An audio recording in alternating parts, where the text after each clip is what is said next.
The banning of conservatives from social media platforms like Facebook, YouTube and Twitter starts to take on the proportions of the witch hunts of the 1600s. But there are other and worse attacks against right-wingers, not the least here in Germany. First, what was McCarthyism? Joseph Raymond McCarthy from Wisconsin represented the Republican Party as senator from 1947 until his early death by alcoholism in 1957. From 1950 onwards, he led investigations aiming at exposing communists and Soviet spies in the State Department in the administration of President Truman in Voice of America, which is the largest government-funded international radio broadcast source in the US, and in the US Army. In addition, he also attacked various politicians and other people inside and outside of government for having communist sympathies. McCarthy's actions inspired similar activities at universities and in the film industry. According to Wikipedia, quote, "The number imprisoned is in the hundreds and some 10 or 12,000 lost their jobs," end quote.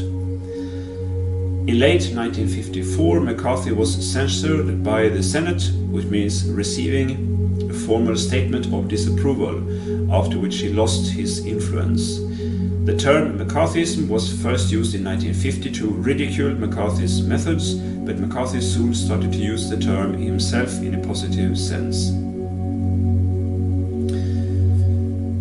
In his 3.5-hour long video on McCarthyism from January 2017, Stéphane Molyneux pointed out that in 1947, President Truman, himself a Democrat, created the so-called Federal Loyalty Security Program, according to which federal employees could be fired on the grounds of association with communist, fascist, or in general totalitarian organizations, and that McCarthy was thus building on initiatives that originated before his time. And certainly there were reasons for concern. The Soviet Union had occupied Eastern Europe and tested the first atom bomb, and China had fallen to Mao shortly before McCarthy started his attacks on alleged communists in the State Department in early 1950. After these successes, there was great fear in the population and among US politicians for communism taking over the world.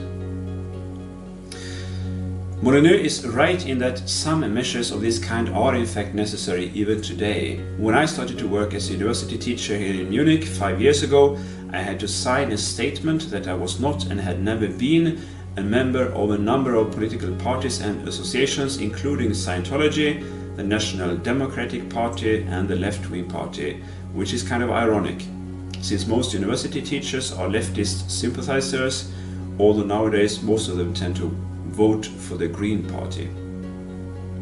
And there are reasons for this, since civil servants are supposed to respect the country's constitution. But McCarthy, as we will see, went way further than this. McCarthy himself was a fraud. He volunteered to serve in World War II to further his own political career, and again he exaggerated or falsified claims of heroism during the war. When later campaigning for the Senate in Wisconsin, he accused his opponent La Follette of war profiteering, although he himself had earned almost as much in one single year from investing in the stock market during the war as La Follette had earned in 2 years from his investments. McCarthy was a drug addict strongly dependent on heroin, and he probably drank himself to death. He married late in life and did not have any children, but instead adopted a child just a few months before his death. His closest associate, Roy Cohn, 19 years younger than McCarthy, was a homosexual who died from AIDS in 1986. Like many gay men, Cohn seems to have been tied to his mother, and he lived with his parents until his mother's death. It was J. Edgar Hoover, director of the FBI, who recommended Cohn to McCarthy. Cohn provided McCarthy with contacts within the FBI, from which McCarthy received most of the information on which he based his attacks on politicians and civil servants. When working for McCarthy, Cohn became known for his aggressive questioning of suspects, and he avoided to hold hearings in open forums to avoid public scrutiny. McCarthy tended to take part mainly in more publicized sessions.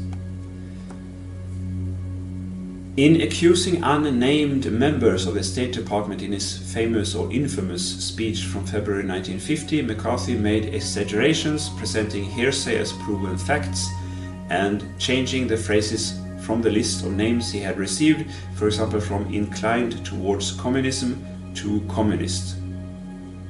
McCarthy later questioned people in front of television cameras and in packed press galleries, often in a hostile manner. He notoriously discredited critics and political opponents by accusing them of communism or of being in league with communists, including President Truman himself.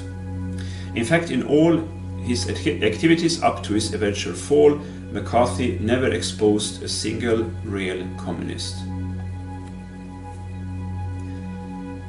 In 1953, Cohn and his friend Gerard David Schein toured Europe, examining libraries of the United States Information Agency to find books written by communists or communist sympathizers.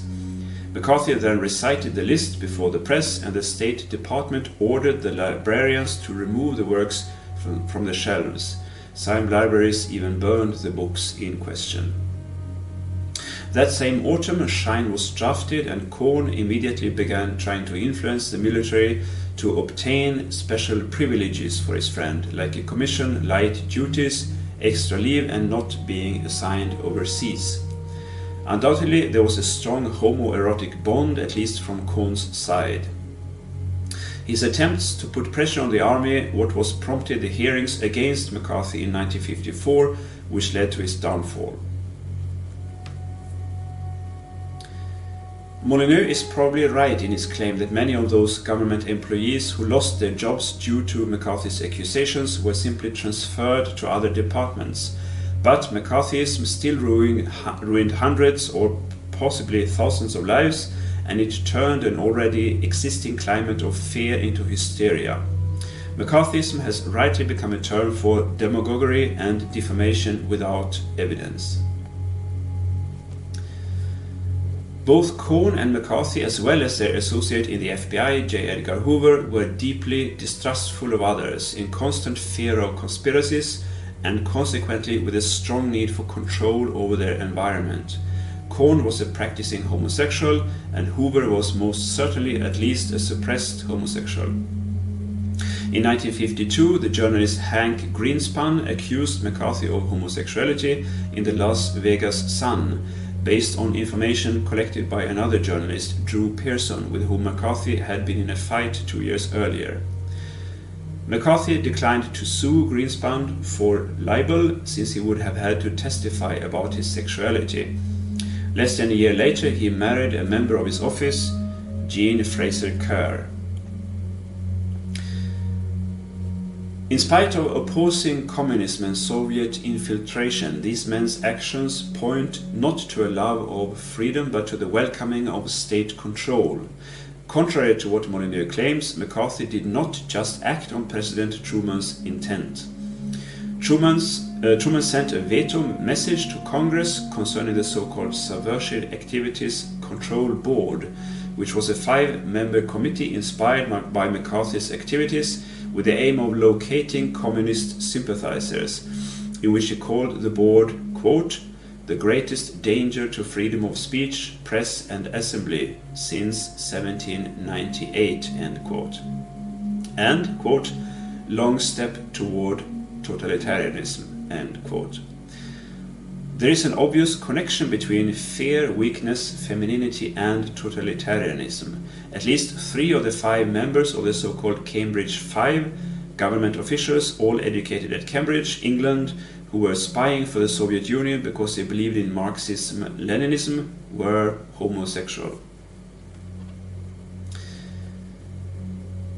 The journalist Edward R. Murrow, himself accused by McCarthy of being a Soviet spy, wrote about McCarthyism, quote, we will not be driven by fear into an age of unreason. We are not descended from fearful men, not from men who feared to write, to speak, to associate, and to defend causes that were, for the moment, unpopular. We can deny our heritage and our history, but we cannot escape responsibility for the result. There is no way for a citizen of a republic to abdicate his responsibilities. We proclaim ourselves, as indeed we are, the defenders of freedom wherever it continues to exist in the world, but we cannot defend freedom abroad by deserting it at home. He, meaning McCarthy, didn't create this situation of fear, he merely exploited it, and rather successfully." End quote.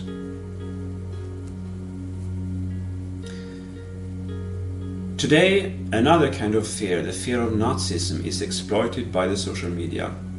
Quote, "Social media is totally discriminating against Republican/conservative voices," end quote, Trump tweeted this spring. In April, Senator Ted Cruz from Texas made a public questioning of Mark Zuckerberg, CEO of Facebook, concerning the banning of conservatives from his platform. Zuckerberg called Silicon Valley, quote, "extremely left-leaning," end quote, uttered his concern and said that he is trying to root out the problem in his company. Zuckerberg, himself Jewish, has said that he does not want to censor even revisionists denying the Holocaust, and I believe that he actually wants to protect free speech. With Twitter, however, the situation is different. On September the 5th, Jack Dorsey, CEO of Twitter, testified to Congress. Quote, "We don't consider political viewpoints, perspectives, or party affiliation in any of our policies or enforcement decisions," end quote.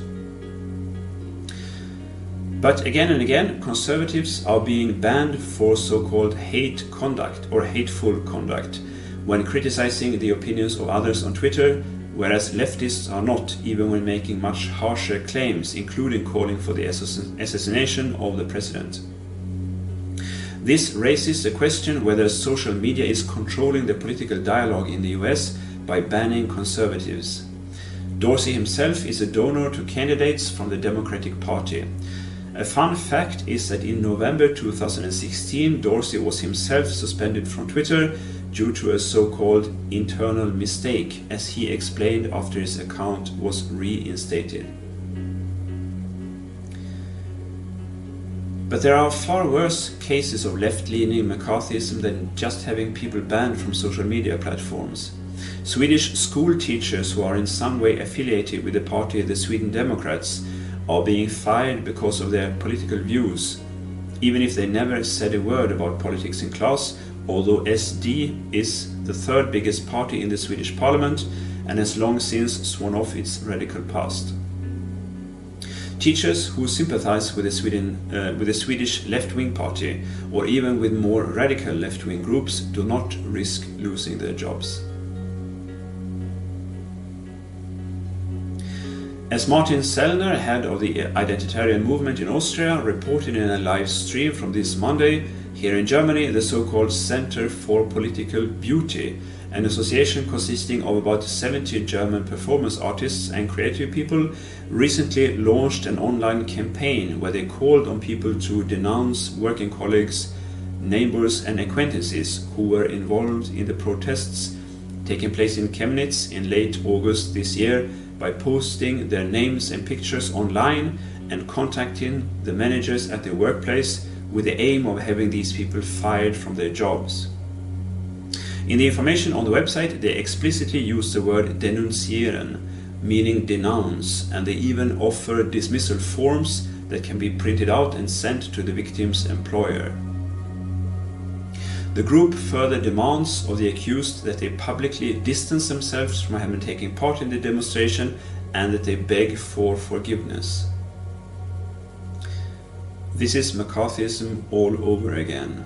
These people are the heralds of a new dominion of terror. Like for McCarthy, evidence means nothing. Today, the enemies of free speech and of civil rights are not coming from the right, but from the left.